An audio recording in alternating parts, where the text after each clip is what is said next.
기분이 좋습니다. 하나님이 저를 사랑하시기 때문에 그렇습니다. 하나님 예수 그리스도를 십자가에 못 박혀 죽게 하시고 저를 하나님의 자녀로 삼아주신 것에 대해서 감사하기 때문에 저는 행복합니다. 여러분들에게도 이런 행복이 넘치시기를 주님의 이름으로 간절히 축원합니다. 다니엘서 이제 4장까지의 내용은 주로 느부갓네살 왕을 통한 하나님의 역사를 서술한 반면에 본장은 벨사살 왕이라는 새로운 왕을 등장시켜 하나님을 못 오가는 자들의 최후에 대해 경고하며 하나님의 주권을 보여주는 내용입니다. 사실 느부갓네살 왕 당대에는 반하나님적인 분위기가 팽배했음에도 불구하고 근신상에 대한 다니엘의 정확한 해석, 사드락, 메삭, 아벳느고가 풀무불에서 구원받은 사건, 느부갓네살 왕 개인의 미래에 대한 꿈을 다니엘이 해석한 사건 등 일련의 사건들을 통하여 여호와께서 유일한 하나님이심을 분명히 계시해 주셨습니다. 그러나 이러한 일련의 긍정적인 사건에도 불구하고 바벨론의 3대 왕제인 새로운 왕이 등장하면서부터 다시 반하나님적인 분위기가 궁정을 지배하게 되었습니다. 느부갓네살 왕에게 역사하셨던 하나님이 벨사살 왕 시대에는 거의 잊혀지고 있었음을 알려줍니다. 이러한 상황에서 하나님은 하나님에 대한 근본적인 자세를 밝히고 새로운 각성을 촉구하기 위해 벽에 글씨를 쓰게 하셨던 것입니다. 이러한 내용은 서론인 동시에 바벨론 제국의 멸망과 벨사살 왕의 처참한 최후도 알리고 있는 것입니다.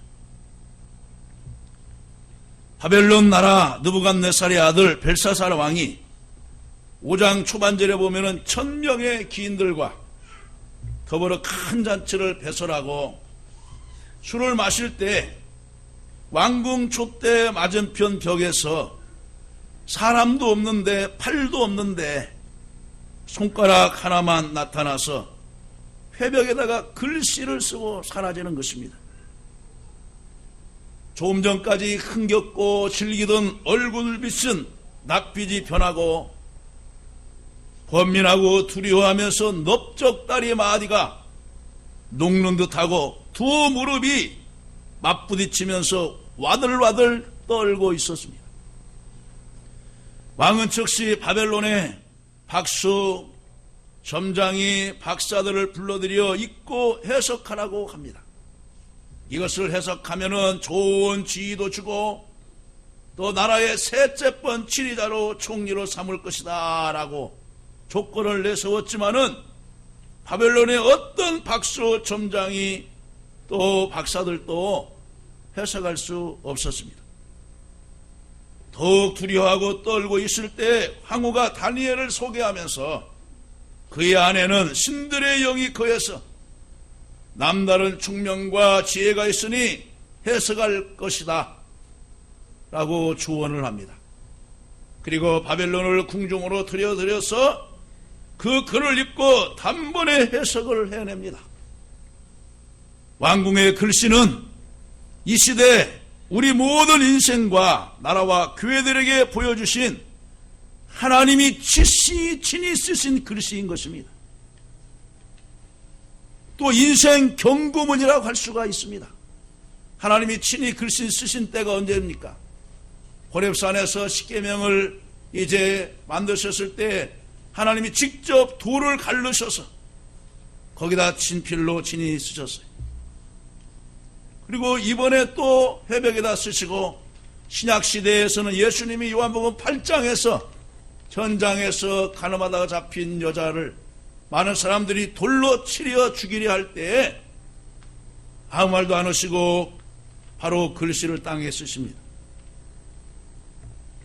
개인이나 가정이나 국가나 하나님이 세어보고 달아봐서 하나님의 저울에 미달될 때에 하나님이 우리들에게 경고하신다는 말씀을 오늘 여기서 가르쳐 주고 있는 것입니다. 이제 그 뜻이 무엇인지 알아보고 우리가 하나님 앞에서 어떻게 살아야 될 것인가를 고민하면서 은혜 받기를 주님의 이름으로 간절히 축원합니다. 저는 이 시간에 메네 대겔 우바르신, 우리나라 말이 아니에요. 바벨론의 말입니다. 첫 번째 이 뜻은 무엇이냐? 하나님은 인간의 죄악을 달아보신다는 것입니다. 다니엘이 해벽에 쓰인 글자를 읽는데 메네 대겔 우바르신, 메네는 세어보고 끝나게 했다는 것입니다. 두 번 연거푸 나오죠? 메네. 하나님께서는 확정적일 때 두 번을 연거푸 말합니다. 예수님께서 말씀하셨어요. 내가 진실로 너희에게 이르노니, 진실로 수루리. 뭐냐, 내가 참말로 너희에게 얘기한다. 잘 들어라, 이런 말이에요. 잘 들어라. 잘 들어라. 두 번 나온 것은 강조하기 위함입니다. 대겔은 무게를 달아보니 모자라서 치워버린다는 것입니다.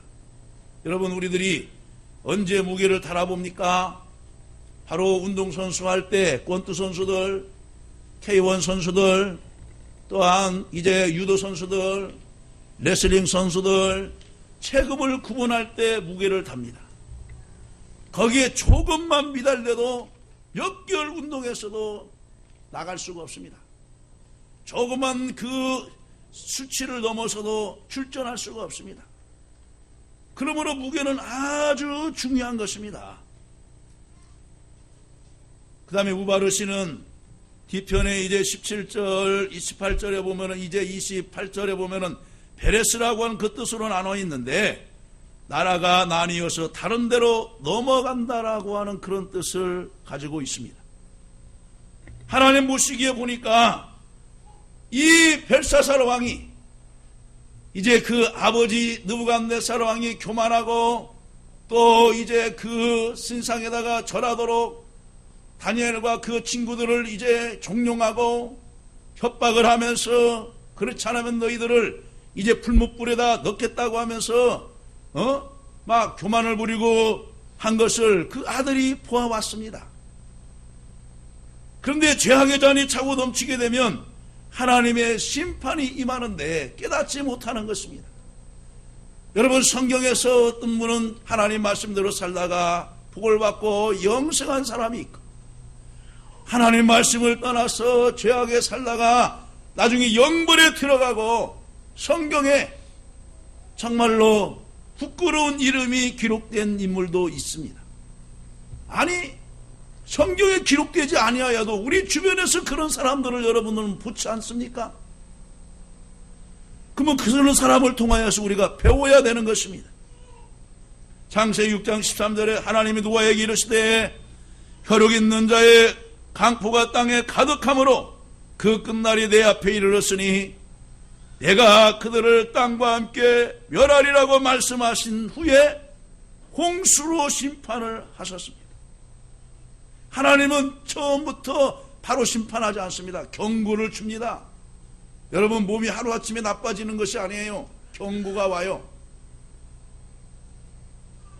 담배 흡연 많이 하는 사람들 보면 기침이 나오던가, 아니면은 침을 뱉으면 시커먼 것이 나오던가, 호흡이 가빠지던가, 산을 등반을 하려고 하면은 막 헐떡거리던가, 다 그게 이제 징조예요.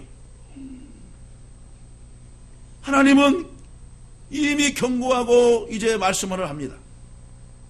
그런데 이 왕이 하나님의 경고를 무시했어요. 그에 붙인 느부갓네살 왕이 교만하여 완악하다가 하나님께 심판을 받고 정신병이 들어서 들짐승처럼 그냥 들러 다니면서 풀을 뜯어 먹었어요. 느부갓네살 왕이.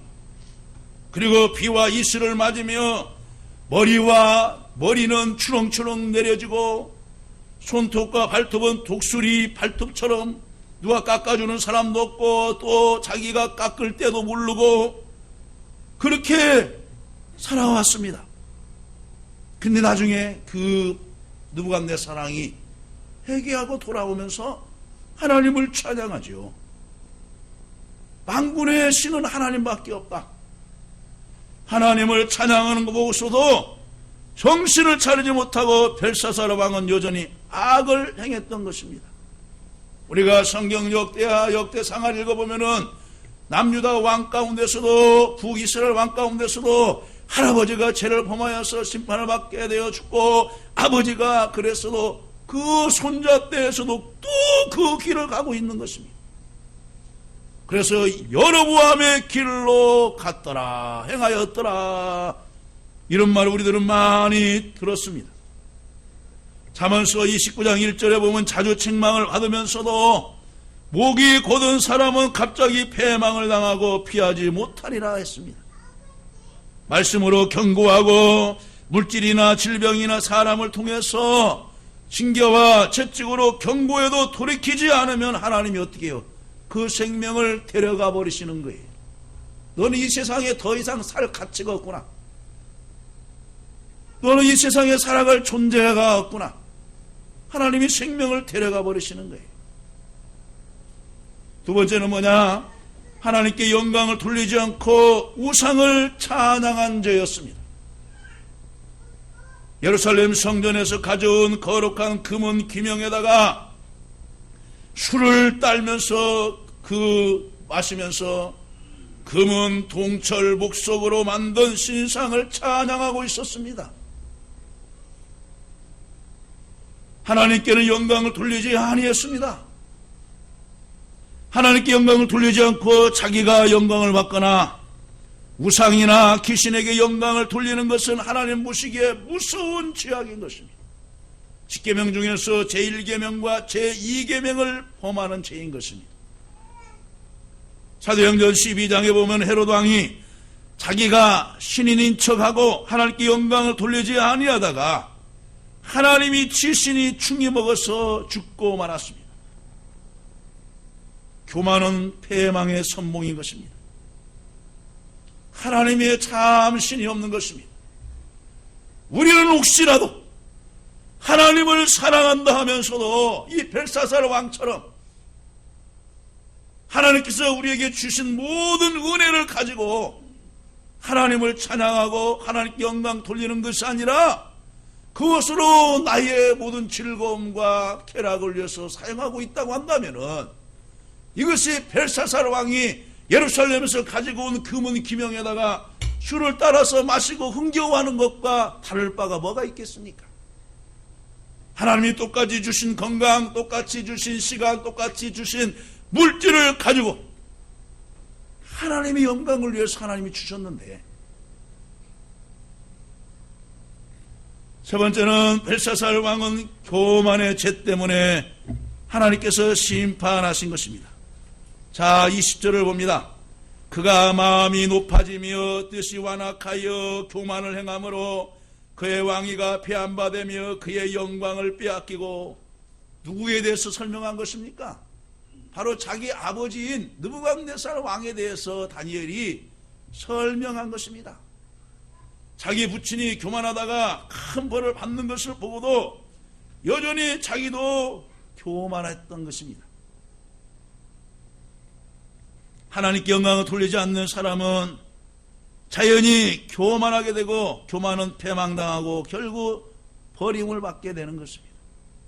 잠언서 16장 18절에 교만은 패망의 선봉이요 거만한 마음은 너번 입의 앞잡이니라 하였고, 야고보 4장 6절 말씀에는 하나님은 교만한 자를 대적하시고 겸손한 자에게 은혜를 베푸신다 말씀하셨습니다. 여러분, 이제 들로 여러분 산으로 이제 등반하시고 산보하실 때 보면은 주변에서 그 화단에서 그 새순들이 올라오는 것을 이제 보게 됩니다. 새순들은 얼마나 부드러운지 몰라요. 그렇잖아요? 겸손한 사람은 부드러운 사람이에요.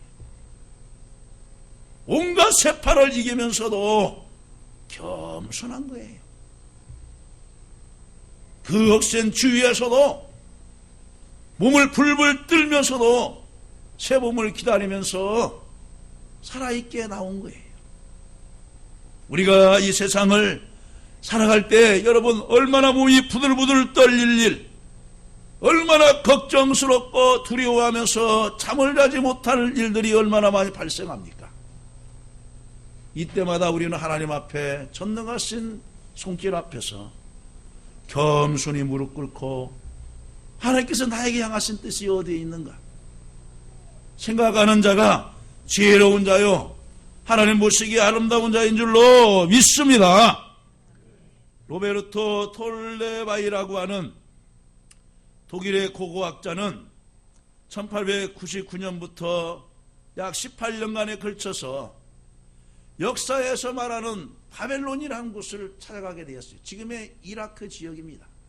바벨론. 거기에서 20m나 되는, 이제 보시면 알아요. 20m나 되는 그 땅을 헤치면서 바벨론 성을 발견하게 되었어요. 또 이제 뭐냐면은 또 이제 공중 정원을 탑을 쌓아가지고 하늘에다 만들어 놨어요. 여러 가지 배수로 등등을 발견하게 되었습니다. 그런데요, 이스타름은 가장 큰 문은 뭐냐? 넓이가 50m나 되는 거예요. 50m. 황금으로 만들었어요. 또 그 성의 길이는 좁은 곳은 협수한 것은 18km. 넓은 데는 뭐냐? 78km 정도. 또 학자는 또 90.3km다 하는 분도 없잖아 있는데요. 가장 긴 길이는 뭐냐? 78km 정도가 되어 있어요. 높이만 18m.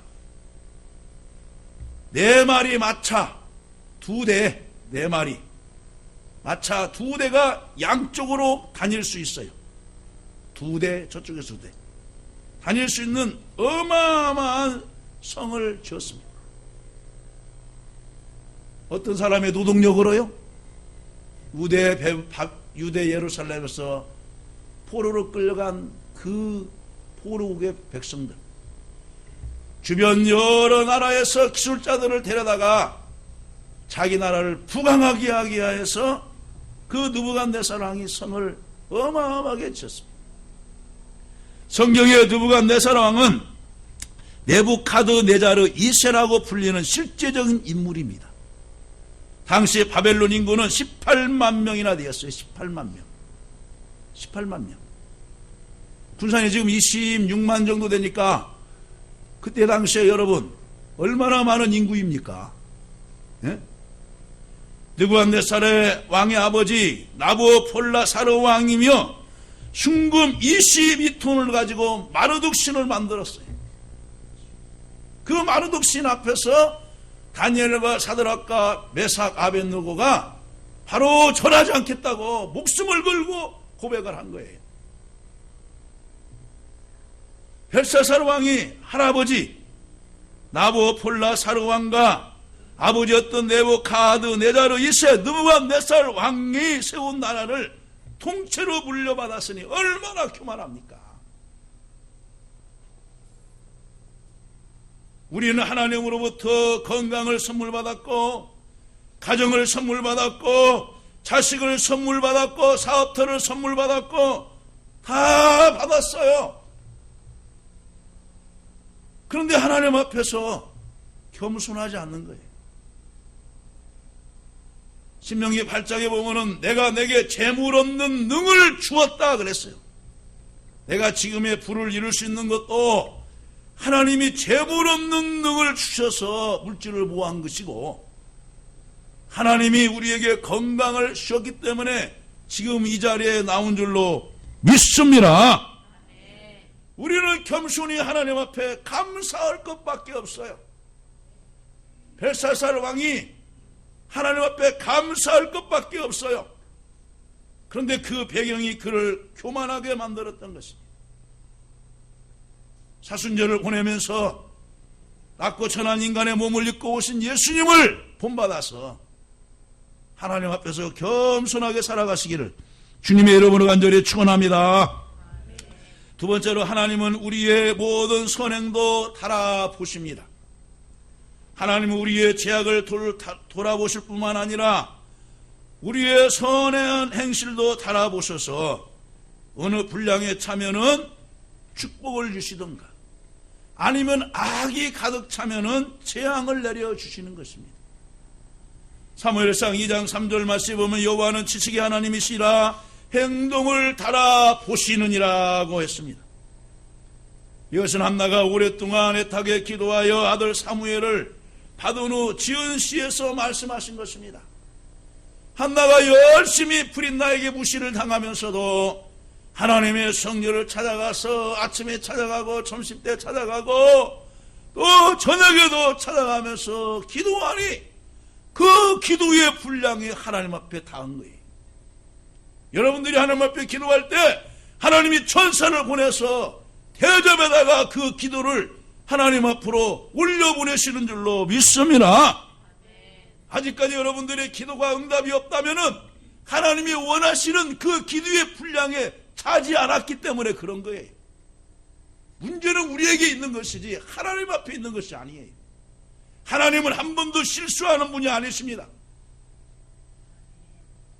사람은 실수하지만 하나님은 실수하신 분이 아니에요. 여러분, 하나님이 실수하면 여러분 하늘에 얼마나 많은 그 행성들이 있습니까? 그 행성들을 붙여보세요. 지구가 있겠어요? 지구는 존재할 수가 없어요. 근데 하나님이 행성과 행성 간에 그 거리를 딱 붙잡고 계시면서 실수 안 하시고 낮과 밤을 주기적으로 주시고 사계절을 주기적으로 주시고 우리들에게 필요한 은혜를 내려주시는 거예요. 사도행전 10장에 보면은 고넬료가 항상 기도하고 구제했더니 하루는 천사가 나타나서 이렇게 말을 합니다. 내 기도와 구제가 하나님 앞에 상달하여 기억하신 바 되었으니, 여러분 기도도 하나님이 다 보고 계시고 또 예수 믿고 살아가는 삶 자체도 하나님이 다 보고 계시는 거예요. 내가 어려운 이웃을 위해서 구제하는 것 하나, 하나님 앞에 정말로 드리는 헌물 하나, 하나님이 다 기억하고 계신다는 거예요. 그래서 누가복음 6장 38절에 보면은 주라 그리하면 너희에게 줄 것이니 곧 호의되어 누르고 흔들어 넘치도록 하여 너희에게 안겨주리라 했었습니다. 하나님께 드리는 행위, 주의 이름으로 남을 돕는 일은 모두 하나님이 저울에 차곡차곡 채워지는 줄로 믿으시기를 간절히 바랍니다. 더욱이 전도하여 영혼을 구원하는 행위는 가장 큰 상급과 축복을 받는 행위인 것입니다. 갈라디아서 6장 7절 말씀에 보면은 사람이 무엇으로 심든지 그대로 거두리라 하였고, 또한 6장 9절에 보면 우리가 선을 행하다 낙심하지 말지니, 지금의 성경은 포기하지 말지니 피곤하지 아니하면 때가 이름에 거두리라 말하고 있어요. 마태복음 25장에 보면은 양과 염소의 비유 가운데서 주님이 양은 어떤 자이고 염소는 어떤 자인가를 구분해냈습니다. 지극히 작은 자에게 한 것이 주님께 한 것이라며 책망과 칭찬하는 것을 보게 됩니다. 25장 40절에 보면은 임금이 대답하여 이르시되 내가 진실로 너에게 이르노니 너희가 여기 내 형제 중에 지극히 작은 자 하나에게 한 것이 곧 내게 한 것이니라. 그 행함을 하나님이 바라보고 계셨던 거예요. 또한 25장 45절에 보면 이에 임금이 대답하여 이르시되 내가 진실로 너에게 이르노니 이 지극히 작은 자 하나에게 하지 아니한 것이 곧 내게 하지 아니한 것이니라 하시리니 라고 말하고 있습니다. 하나님은 개인과 가정과 국가의 행동을 달아보셔서 하나님이 원하시는 그 기준치가 모자라면은 역사에서 흔적 없이 나라도 하나님이 가져가 버렸어요. 여러분, 바벨론 나라가 70년간 있을 줄 어떻게 알았겠습니까? 그 튼튼한 요새, 그 많은 기술자들, 티그리스와 유프라테스 강 사이에 흐르는 물 사이에 바로 저 성을 평지에다가 만들어 놨어요. 관계수가 다 되어서 그 안에서 농사도 지을 수도 있고 배수구 다 상수도까지 다 만들어서 그 성에 있는 사람들은 부족함이 없도록 다 만들어 놨어요. 로마가 1000년의 시간을 보냈지만은 시리아는 제국주의를 지냈지만 여러분, 로마가 어떻게 무너질 줄을 누가 알았겠습니까? 그러나 하나님 앞에서 교만을 부리면 하나님이 어떤 나라도, 어떤 국가도, 어떤 개인도 하나님이 쓸어버리시는 거예요. 히브리서 9장 27절 말씀에 보면은 한 번 죽는 것은 사람에게 정하신 것이요 그 후에는 심판이 있으리니 말씀하신 대로 이 세상에서 심판을 안 받더라도 죽은 후에 우리는 영원한 영생에 들어가느냐, 그렇지 않으면 돌이킬 수 없는 지옥 영벌에 들어가서 고난을 당하느냐. 누구가 할 몫입니까? 내가 할 몫인 거예요. 옆 사람 좀 잠자는 사람도 있으니까 한번 깨워봅시다. 다 내 몫이다. 다 내 몫이다. 다 내 몫인 거예요. 벨사살 왕의 일생 행적을 달아보니 선행은 아무리 세어봐도 모자라고 대신에 죄악의 잠만 가득 차고 넘쳐서 하나님의 무서운 심판을 받게 된 것입니다. 벨사살 왕은 하나님 두려운 줄을 모르고 자기 부왕 때 예루살렘에서 탈취한 거룩한 금은 기명을 가져다가 우상 앞에서 잔치하면서 술을 마셨던 것입니다. 마지막입니다. 하나님은 우리 인간의 정성까지도 달아보십니다. 서양 속담에 하나님의 저울에는 정성이 무겁다라고 하는 말이 있습니다. 하나님은 우리의 양을 달아보시는 것이 아니라 정성을 달아보십니다. 가부의 두랫돈을 가장 많이 바쳤다고 구차한족에서 생활비 전부를 바쳤다고 칭찬하신 주님, 그 여자의 정성이 컸기 때문에 그렇습니다. 3년 6개월 6년 기간 동안에 하나님께서 그 주변에 많은 여자들이 있고 가부도 있겠지만은 왜 사르밧 가부에게 엘리야를 보내셔서 기적을 나타나게 하시고 3년 6개월 동안을 풍족하게 보내셨을까요? 그가 평소에 하나님을 사랑하고 또 이웃을 사랑하고 내 종 엘리야를 보내도 잘 대접하고 잘 후하게 섬길 것이라는 것을 알았기 때문에 보낸 것입니다. 우리나라 말에도 지성이면 감천이라는 말이 있지 않습니까? 지극한 정성이 하나님이 감동한다는 뜻입니다. 그러면 우리는 정성을 어떻게 표현해야 됩니까? 중심을 드리는데 우리는 하나님 앞에 최선을 다해야 됩니다. 사무엘상 16장 7절에 나의 보는 것은 사람과 같지 아니하니 사람은 애물을 보거니와 나 여호와는 중심을 보느니라 그랬어요. 정성을 본다는 거예요. 외식과 가식은 하나님 앞에는 여러분 싫어하는 것입니다. 여러분이 예배할 때에도 신령과 진정으로 예배하시기를 주님의 이름으로 간절히 축원합니다. 내가 이 시간 아니면 내가 죽는다. 내가 이 시간에 내 생명까지도 드리겠다 라고 하는 그런 마음 자세로 최선을 다해서 드리시기를 간절히 바랍니다. 두 번째로 사랑으로 하는 데서 나타납니다. 많든 적든 약하든 간에 사랑으로 할 때 정성이 나타납니다. 하나님을 사랑하는 믿음이 있을 때 정성을 기울이게 됩니다. 예배는 하나님을 사랑하고 경외하는 정성으로 드려야 됩니다. 우리 성도들 가운데서 대화를 할 때 그래요. 하나님 사랑해요. 그럼 예배를 좀 소중히 좀 잘 들으세요. 그건 좀 바빠가지고요. 없어도 제가 그 자리에서 해요. 말을 얼마나 잘하는지. 왜 간거 시간에 여러분 주일만큼은 성수하고 지켜라 왜 말하겠어요? 가장 중요한 성도의 의무이기 때문에 그런 거예요. 여러분 앞으로 이제 고입 연합 시험도요. 여러분 앞으로 이제 내신 성적이 많이 반영이 됩니다. 우리 학생들 잘 이제 생각하세요. 그래서 지각, 조퇴, 수업 불참 다 생활기록부에 다 적어가지고요. 이제는 수시 접수에 그 내신 성적이 다 들어가요. 여러분 이번에 우리 국무총리 이제 청문회 할 때도 여러분 얼마나 세세하게 나옵니까? 여러분 이 자리에서 여러분 앞으로 장관이 나오라지 않는 뭐 어디 있습니까? 그럼 여러분 평상시에 잘 살아요. 내가 그럴 줄 알았으면 그때 잘해놓을 걸. 그것이 아니에요. 여러분, 여기서 총리도 나올 수도 있고 장관도 나올 수도 있고 아니면 차관도 나올 수도 있고 여러 도지사도 나올 수도 있잖아요. 여러분, 나중에 다 청문회 할 때 세세하게 다 나오는 거예요. 그 사람 학교 생활이 어떠하 했더라.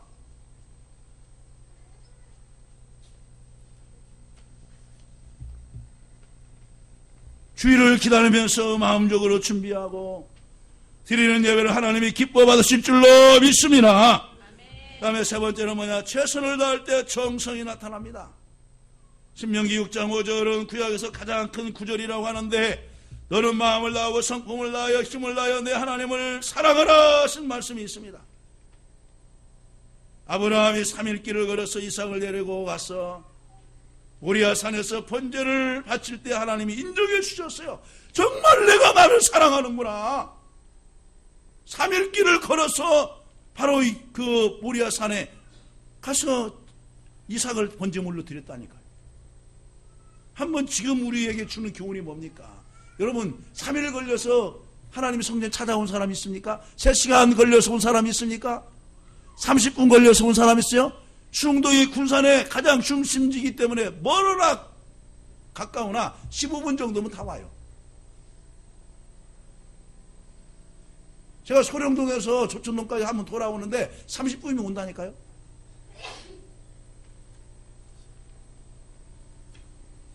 말씀을 했습니다. 하나님은 우리를 하나님의 저울에 달아봐서 부족한데도 예수 그리스도의 십자가 대속만 믿고 우리를 구원해 주셨어요. 52주 주일 성수를 한번 달아봤어요.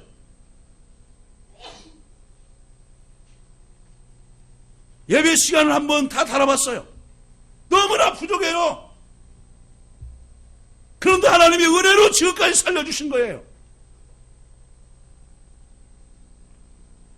우리는 하나님께 겸손히 낮아지고 모든 것이 하나님의 은혜임을 고백하면서 정성으로 기도하고 예배드리고 시간을 들여서 정말로 하나님의 저울에 우리가 뭡니까? 간당간당 그러지 말고 넘쳐서 정말 인정받고 사랑받고, 그래서 여러분의 앞날이 총기되고 어디 가서나 정말로 영광을 받는 귀한 백성들 되시기를 주님의 이름으로 간절히 축원합니다.